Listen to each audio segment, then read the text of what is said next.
Hello बच्चों, let's read the question here. So the question here says match the following columns. Column 1 और column 2 दिया हुआ है. अगर इसमें हम ऑप्शन ए की बात करें तो वो है rivet popper hypothesis, option B communities with more species, option C communities with less species, option D term biodiversity. So ये मैच द फॉलोइंग है, हमें मैच करना है.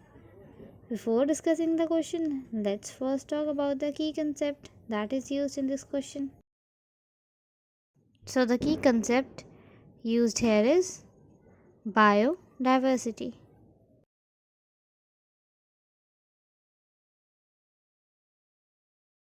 Now what do you mean by biodiversity? It means diversity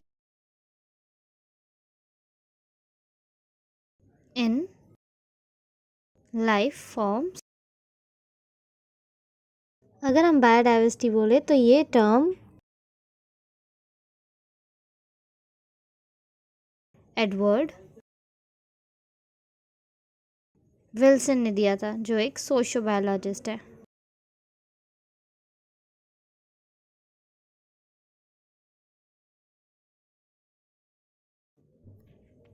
उन्होंने कहा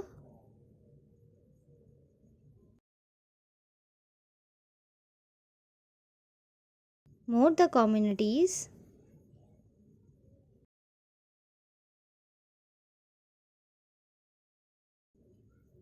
more will be the stability.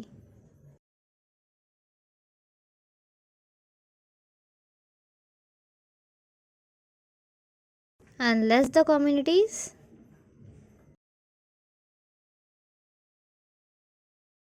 less will be the stability.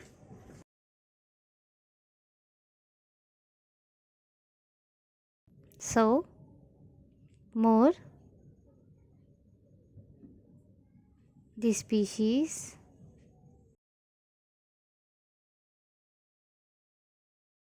more will be the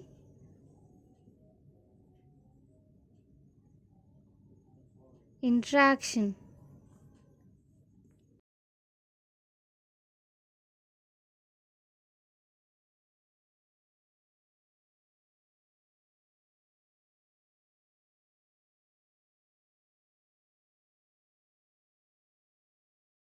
More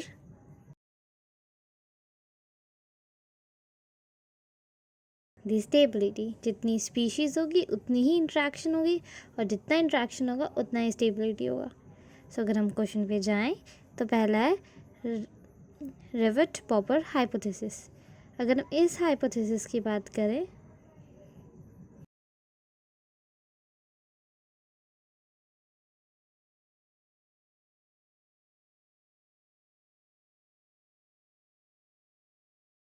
Paul Ehrlich ने दिया था.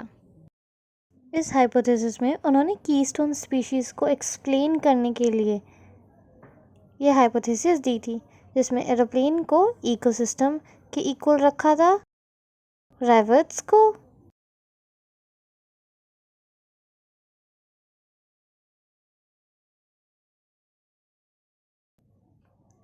को स्पीशीज़ की इक्वल,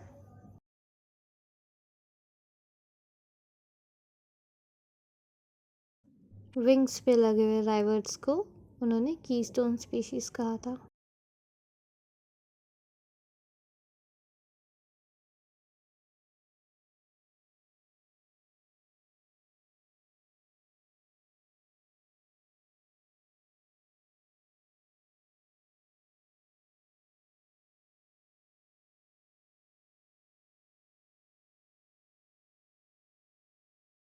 सो इसी के थ्रू उन्होंने कीस्टोन स्पीशीज़ एक्सप्लेन किया. ऑप्शन फर्स्ट है राइवर्ट पॉपर हाइपोथेसिस, जो किसने दिया था? पॉल एलेक ने. ऑप्शन सेकंड है communities with more species is more stable, तो बी का हुआ fourth. C is communities with less species, C का हुआ थर्ड क्योंकि लेस स्टेबल. और ऑप्शन डी है टर्म बायोडाइवर्सिटी. टर्म बायोडाइवर्सिटी किसने दिया था? एडवर्ड विल्सन ने दिया था. सो हमारा करेक्ट ऑप्शन बी है. Hope you understand well. Best of luck.